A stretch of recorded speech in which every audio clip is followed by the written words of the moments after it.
Welcome to In Focus with Ejaz Haider. Our top story tonight is about continuing irredentism voiced by some Afghans regarding the Pakistan-Afghanistan border. The Pakistan-Afghanistan border is an internationally recognized line that separates the territories of the two countries.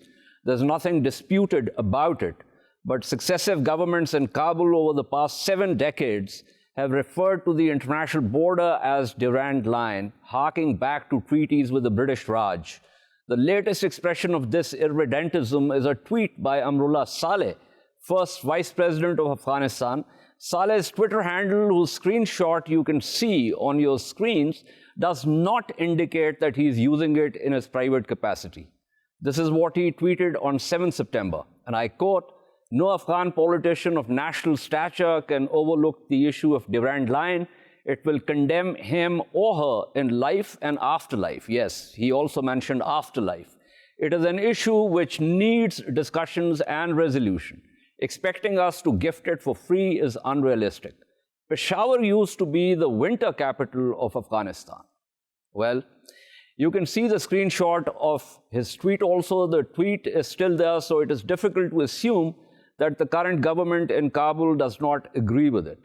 This at a time when Pakistan has expended a lot of capital to facilitate the US-Taliban deal, as well as the intra-Afghan dialogue. Ironically, this is also a throwback to Afghanistan's government-sponsored attempts to foment trouble in the erstwhile federally administered tribal areas and support Greater Pashtunistan. Kabul, through the 50s, 60s, and 70s, was also claiming cis-Indus territories deep inside Pakistan. This thinking has been the root cause of troubles between Pakistan and Afghanistan. To discuss this further, we are joined Senator Anwar Kakar from Balochistan, Elizabeth Threlkeld, a former US Foreign Service officer who's also lived and served in Peshawar and is now a senior fellow and Deputy Director of the South Asia Program at the Stimson Center. We'll also be joined shortly by other guests, but let's begin with the ones that we have. Elizabeth, what do you make of this tweet by Mr. Saleh?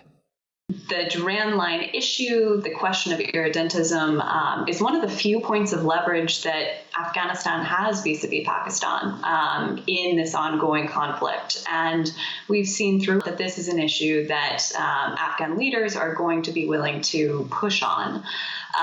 What I will say, though, is given that the Taliban themselves refused to formally recognize the Durand Line multiple times during the 1990s when they were requested by Pakistan, it seems like the Taliban and the Afghan government themselves are probably closer to on the same lines of this issue.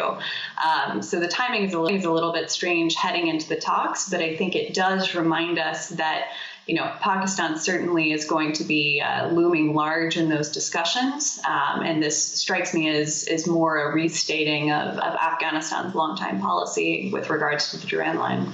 Right. Explain to me what kind of leverage can this have with Pakistan? Because, as I said, historically, there's a long trajectory of how this happened, why this happened.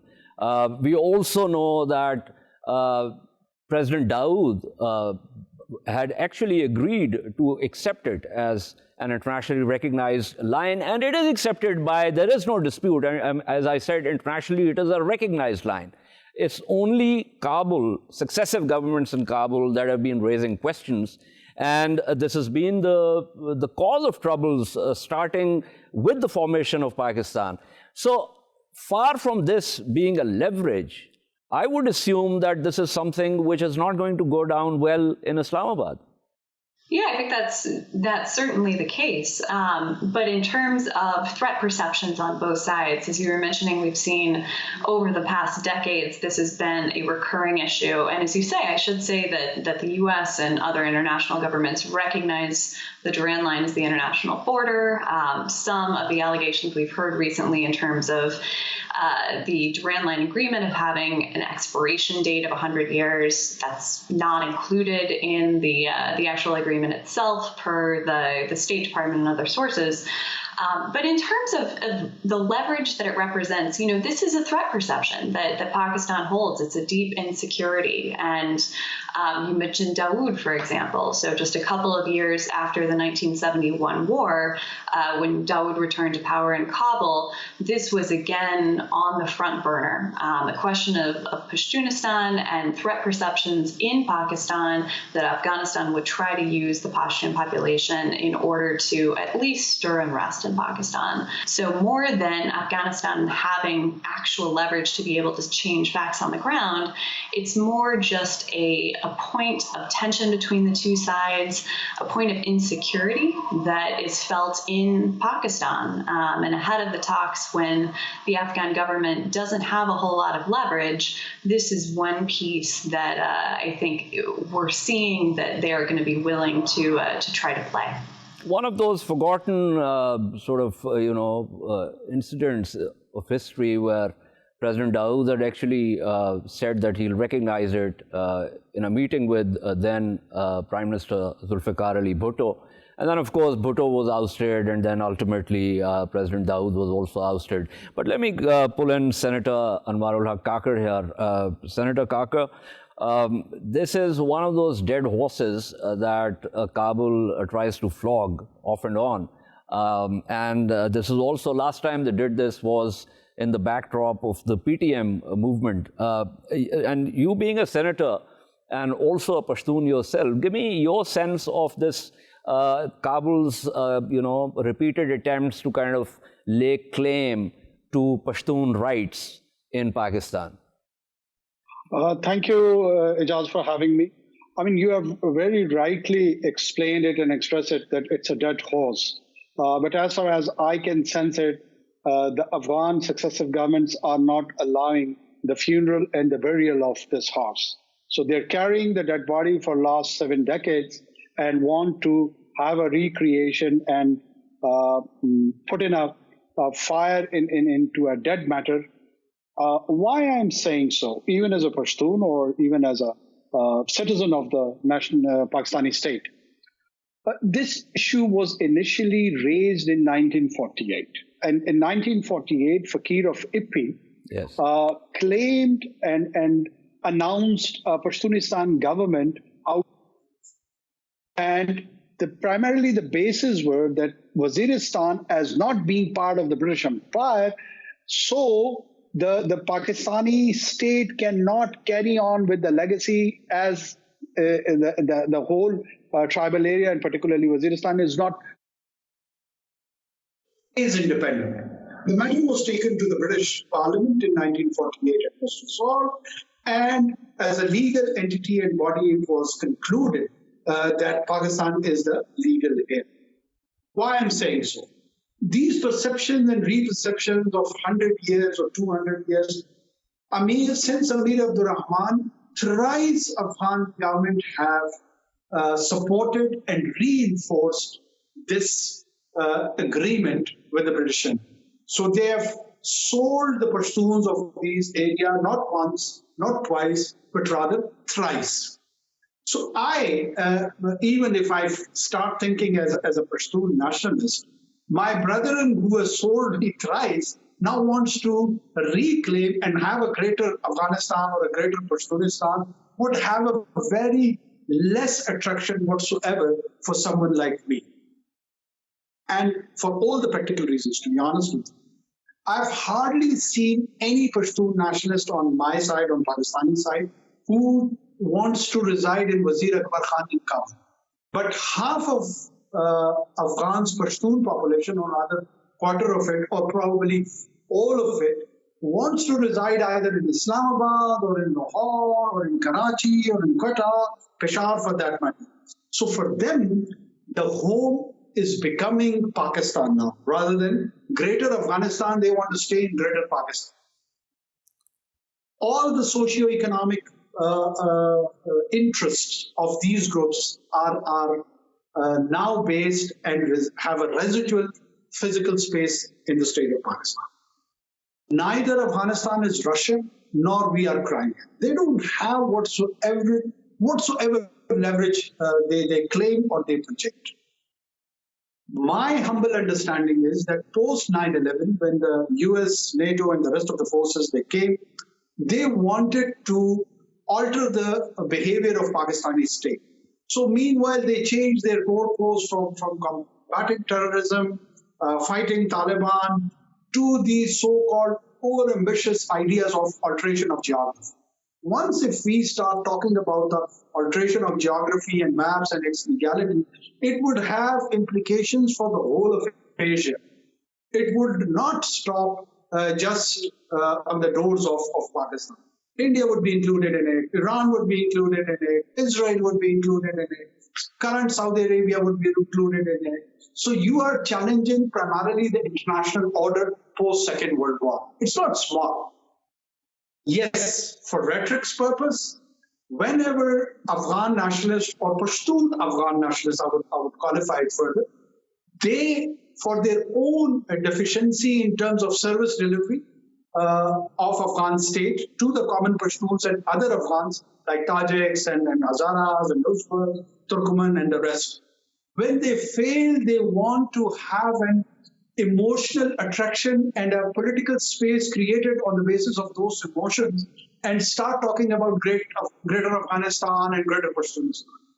You can sell it for a while, but it is not a permanent recipe to the solutions and problems of Afghanistan, either Pashtuns of Afghanistan or Pashtuns of Pakistan. Absolutely. Look, in the years of history of Pashtuns, they've never been asked that what is your choice as far as your home is concerned. We've been asked once in this 5,000 years of documented history, and that was in 1947 through referendum, and we voted for Pakistan. We Correct. chose to remain. Absolutely, Senator Kakar. This is a very good exposition with certain historical facts. Obviously, the trajectory is much longer, but I'm very happy that you have sort of flagged some of those inflection points in this history. Thank you so much for your insights. Let me go back to Elizabeth Threlkeld here. Elizabeth, the issue with remapping these areas is that, as Senator Kakar was saying, it's going to be topsy-turvy.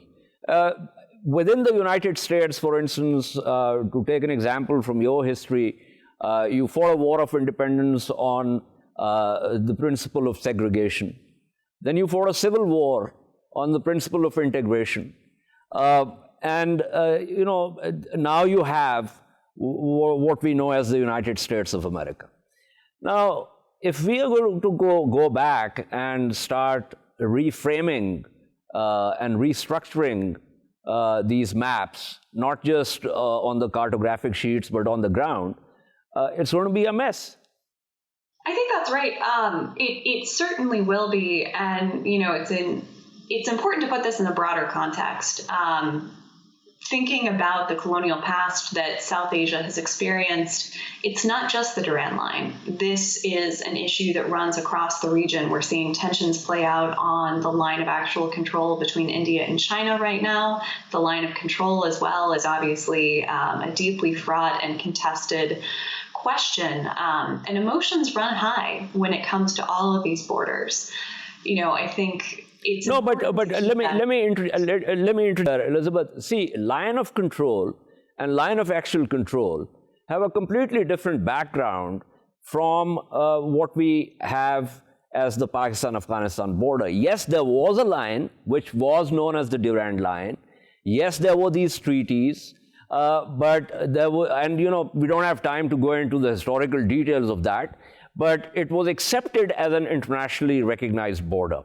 Line of actual control has never been demarcated. Even the McMahon line, China was not part of the Shimla conference, which delineated that line. In eastern Ladakh, the line has never been delineated. India has a completely different claim line. China has a completely different claim line. But this is, legally speaking, and even historically speaking, a completely different line altogether. I think the importance here, and again, not to go into the history too much because we can spend 2 hours doing that, if not more, it's the question of perceptions. it's how this is viewed within some communities in Afghanistan and some communities in Pakistan. And I think even if the line itself has been demarcated, there are still debates. But in terms of paying it forward, in terms of showing Pakistan's Pashtun community that the state is genuinely invested in bringing them into the mainstream and bringing them the Pashtun community, Elizabeth, the Pashtun community has always been upwardly mobile. The second largest ethnic group in the military, in the police, in the civil services are the Pashtun. As a matter of fact, in relation to the percentage of the population, their representation is far more. But I don't want to get into that. What I really believe is that for Afghanistan and Pakistan to have sound relations, Kabul needs to drop this constant reference to an internationally recognized border as Durand Line. I think given the emotions that are involved in this issue, given everything else that Afghanistan is facing right now, it is highly unlikely that we are going to see much more than occasional mentions of this issue.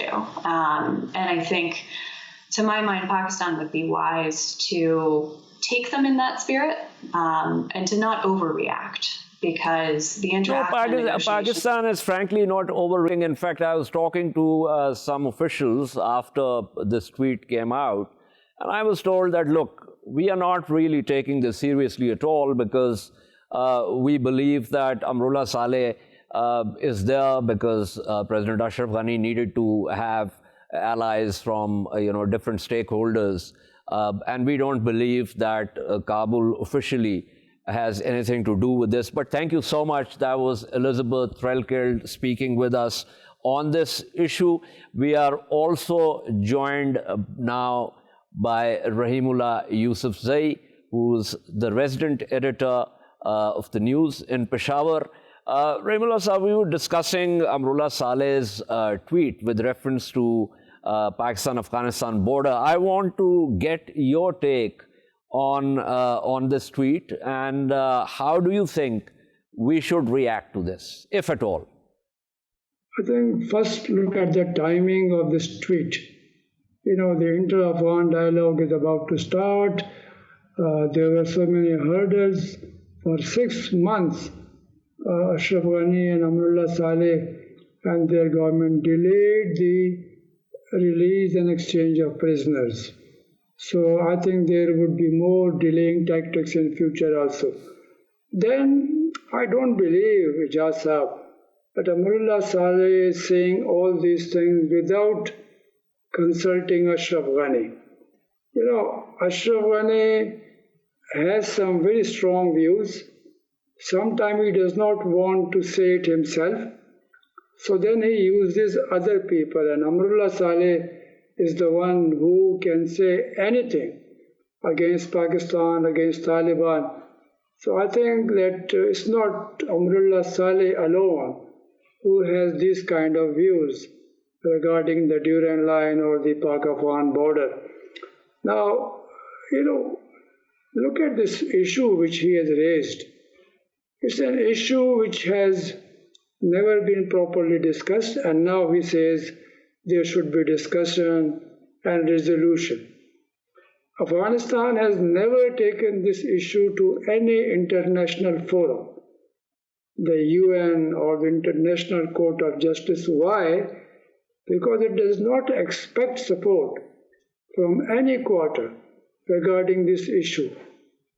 I think no country has yet objected to this international border. And then for all practical purposes, it is an international border. There is immigration, there is customs. Nobody is allowed from both sides to cross the border without a visa. So I think, I'm surprised that at this stage, Amrullah Saleh is raising this issue and trying to maybe sidetrack the issues. And I don't think that Pakistan should respond, to this. We should just ignore it because Pakistan believes that we have an international border and we are willing to discuss it if the Afghan government wants. But the Afghan government has never really offered any discussion or taken it to any international forum. Right. Rahimullah, Yusufzai, I'm going to return to you with the question with reference to the timing and what you said that it's not possible that President Ashraf Ghani has not been consulted about this tweet. But I want to pull in Ali Latifi, who's a journalist based in Kabul and has joined us. Mr. Latifi, thank you so much for being on the program. We were discussing this sudden tweet on 7th September by Mr. Amrullah Saleh with reference to the Pakistan-Afghanistan border. What is your reading of why he might have tweeted this? He's just basically saying what the Afghan people feel. What he is reiterating is that this is a colonialist line that Pakistan, which wasn't even a nation at the time, wasn't a nation until 1947, that they inherited and never really challenged. This is a colonial line drawn by the British for the British East India Company. The successor state is what is India, not what is now Pakistan. And so, Afghan are, of course, upset by this. And what he's saying is not rare amongst the people of Afghanistan, and it is not something that has gone unknown or untalked about. There's nothing surprising about it. Right. So if we were to begin to redraw borders, then the Sikhs, they can claim that Ranjit Singh's suzerainty actually went right up to Kabul. If we go back in time, then there were kingdoms in the subcontinent who actually ruled Afghanistan. So if we were to start redrawing borders on the basis of this, then I am afraid there is going to be a lot of mess. And to think that Afghanistan can actually turn this internationally recognized border into a disputed line is a fantasy. Mr. Yusufzai, Mr. Latifi has raised many issues. One of the things that he has said, of course, seems to indicate to me that some of the Afghans, Mr. Latifi included, do not accept the very existence of Pakistan even after 7 decades. So how do you read into this sentiment? I agree. Many Afghans do not accept it as an international border. The Afghan government, no Afghan government, whether it was King Zahir Shah, President Sardar Dawood, and then the communist rulers, and even the Mujahideen and Taliban, they did not formally recognize the border. Taliban used to say, when they were asked this question, they say, there should be no border between the Ummah, between the Muslim Ummah. And the Afghan Mujahideen leaders, I remember asking Yunus Khalis and others about this border. And they say, we can't decide this. It will be decided by the Afghan nation. So we used to ask them, how then? People don't accept it as an international border. They believe that, the area up to Attak or even Jhelum, belongs to Afghanistan.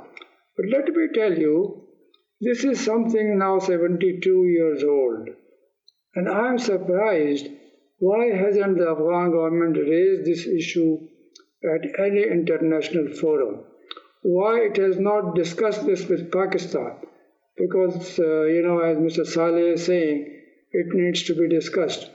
And he's saying Peshawar... As a matter of fact, I'm interjecting. Matter of fact, it's a matter of record that President Dawood ultimately, in a meeting with then Prime Minister Zulfikar Ali Bhutto, had accepted that he'll recognize this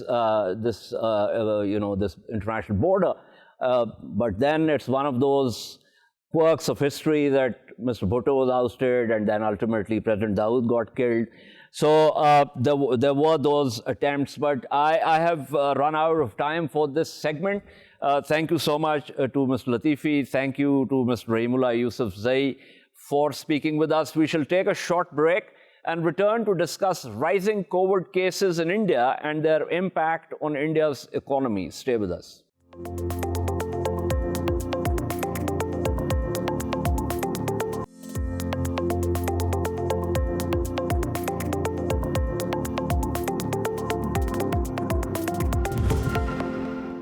Welcome back to In Focus. Our second story tonight is about India's COVID trajectory after that country displaced Brazil on Monday to record the highest number of COVID cases after the United States.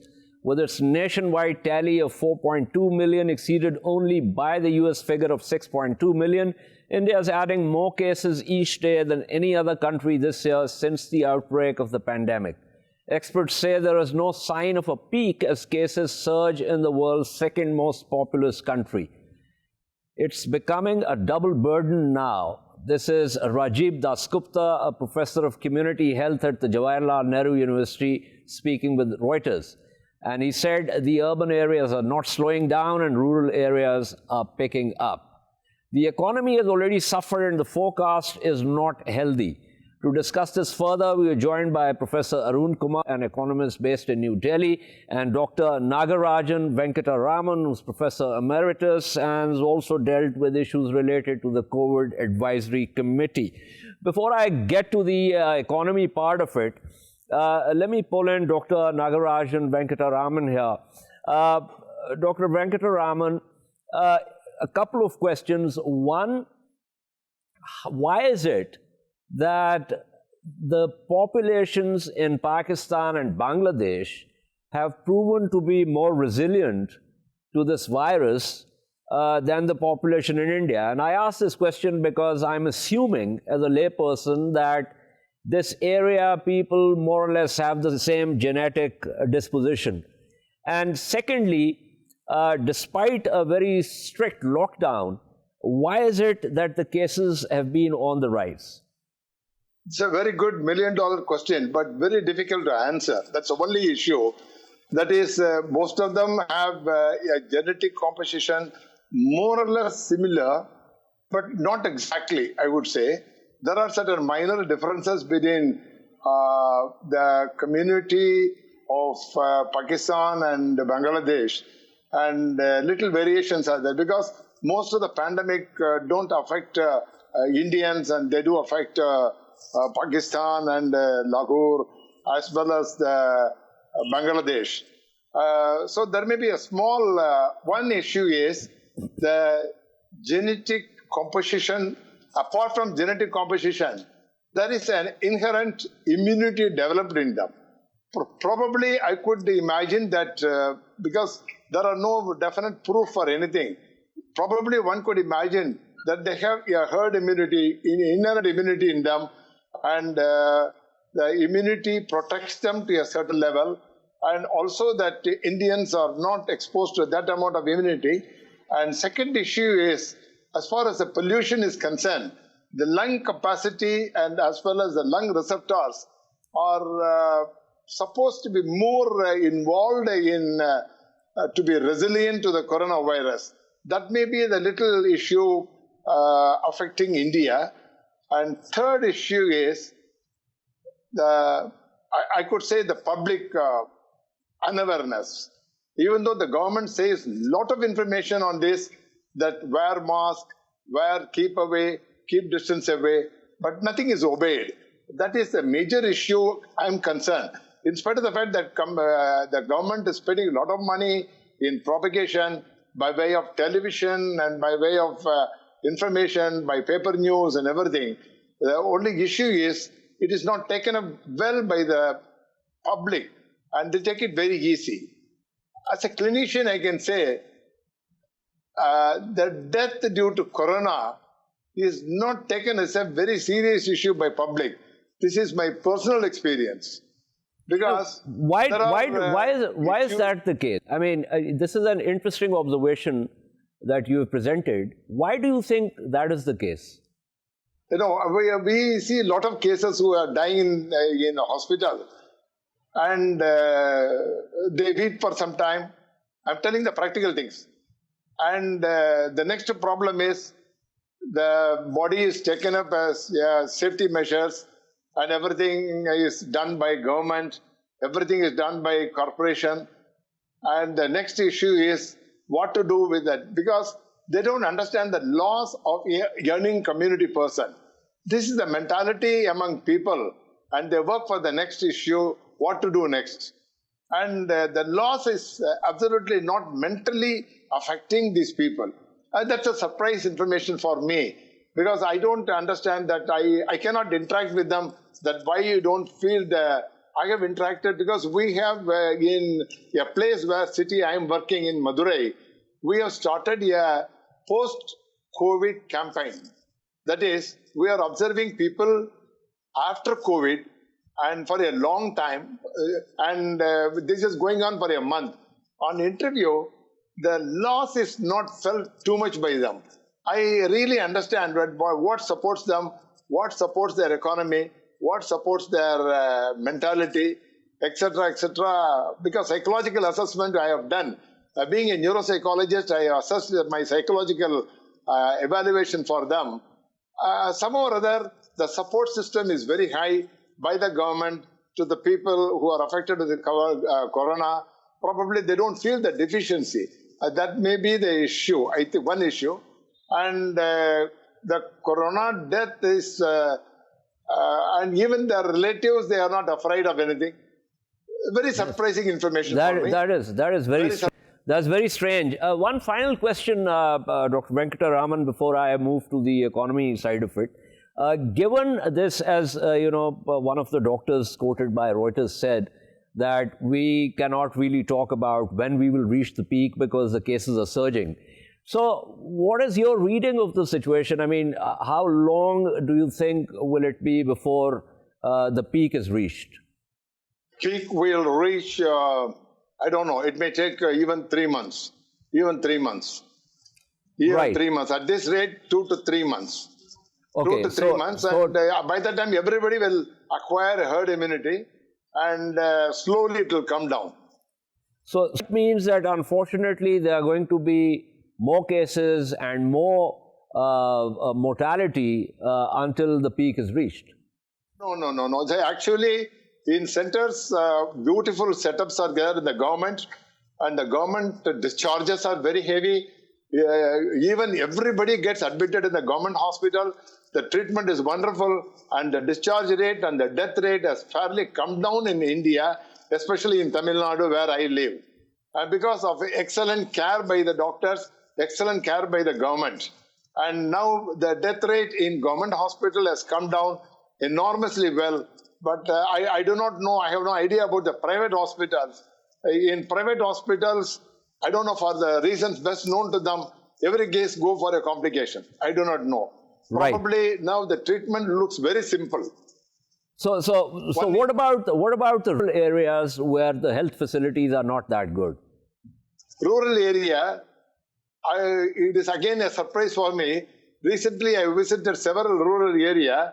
Nobody wear mask, nobody wear anything, and probably the pollution-free air and non-spreading, no corona spread there. They are very comfortable, and really a very low incidence of corona cases in the rural area. Okay. Probably a good air, a good lung function, exercises increases their immunity. Everybody works in the field, and nobody is lazy as in town. So probably they have a very good immunity status. Okay. Right. Thank you. So that was Dr. Nagaraajan Venkataraman speaking with us. Let me get to Professor Kumar. Professor Kumar, we've discussed the state of the economy before also, especially with reference to COVID. Now, the Fitch ratings, they've slashed India's fiscal year 21 growth projection to minus 10.5%. So it's going to be obviously the India's gross domestic product will also be contracted, according to them, by a massive 23.9%.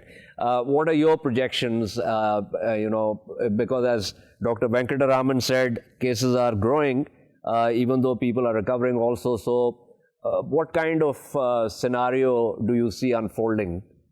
So, this quarterly data that has come for the first quarter of this fiscal year officially shows that the economy is contracted by 23.9%, but I believe that that's not quite accurate.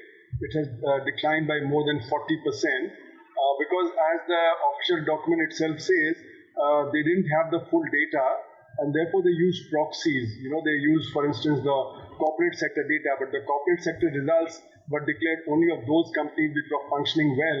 The companies that were not functioning well were allowed to report their data up to September end. So therefore, this data is going to show a revision. Second is that they use the GST data, and the GST data also showed a lumping in the month of June, because they were allowed to file the GST instead of March and April in June. So my argument is that when the lockdown was there, it was severe, and the economy had declined by at least 75% in the month of April, and maybe by about 60% in May, and about 50% in June. So the rate of growth is less than minus 40%. So for the full year, I think the rate of growth will be way down. It can't be minus 10%. Starting from where it is at this point of time, to get to minus 10%, the economy will have to be growing at something like 7 or 8%, which is almost impossible given the uncertainty. We don't know enough about the virus, when it would peak, whether there'll be a relapse, whether people will contract it again. So there's a lot of fear in the country at the moment, especially amongst the city dwellers. The villagers may be a little bit more relaxed, but we don't know what's happening in the villages because the health system is very poor over there. The death there is not even counted. So we don't even know fully how many people are dying in the rural areas because of COVID disease. So all told, the uncertainty is great. Consumption has declined enormously and investment has collapsed. So as long as consumption is down, especially of discretionary items, and investment is down, the rate of growth cannot pick up very much. So my own projection is that for the year as a whole, the rate of growth will be something like minus 30% or thereabouts. Professor Kumar, you might recall that pre-COVID, I had a discussion with you with reference to the slowing down of the Indian economy. Now, there was already a slowdown, and then this COVID happened, which has obviously, has its own toll on the economy. So, give me a sense of how much worse it would have, because it wasn't like the economy had picked up, unlike the United States, for instance, where the economy is now slowed down because of the COVID, but it was picking up pre-COVID. So India is looking for a tough year ahead, and how long would it be, do you think, before things begin to sort of look up? The economy was indeed slowing down. If you see in the last quarter of last year, the rate of growth had come to 3.1%. But the Ministry of Finance keeps claiming that there was some pickup in the month of February and March, and they had hoped that this would continue. But if you look at the RBI data, it had already showed that the capacity utilization was down to 70% or less, and consumer confidence was also down. So there may be some points, which can be used to say economy is picking up, but on the whole, I don't think that was the case. And the reason is that India has a large unorganized sector, and the unorganized sector has been suffering greatly since the time of demonetization, then GST and the NBFC crisis, and so on. So the unorganized sector, which employs 94% of the workforce and produces 45% of the output, was already suffering, and that data is not included in the quarterly growth data. So now also this 23.9% decline does not include the unorganized sector's decline. And as you know, in the lockdown, nobody could come out, so the unorganized sector completely collapsed. So my estimate is that about 200 million people lost work. They couldn't go to work, and they couldn't work. So therefore, the income stopped, and the unorganized sector people are the ones who earn daily and spend daily. and therefore they started starving, and therefore you saw mass migration from cities to the rural areas. Such migration you have not seen almost in any other country. So that also indicates that the stress is very high, and now these people in the rural areas, they're not able to get work other than the Rural Employment Guarantee Scheme. And that too, is not adequate, because that only provides 100 days of work to one person from each family. Now that is not enough to sustain a family of 5 when the work is not available at all. So, there's a huge amount of uncertainty going forward. We cannot say that we'll recover in 6 months or 1 year. I think, it's going to be a very shallow recovery given the consumer confidence is down and that investment is down. It may take anything up to 2 to 3 years for the economy to recover. Even at a very, very optimistic guess, we may recover in about a year. But where we will recover to is not where January 2020 was, because it will be a new normal. The way, the production will take place, and that's global. The way services are, the way travel is, the way transportation is, that will be completely different from what it was before. And we don't have any good idea as to when the vaccine would come. And even if the vaccine comes in November, it may take at least 2 years to inoculate everybody, because you have to produce, almost 1.3 billion doses in India to vaccinate everybody. And doing that all will take at least 2 years. So uncertainty will persist for at least a year, year and a half. I don't see herd immunity building up very quickly.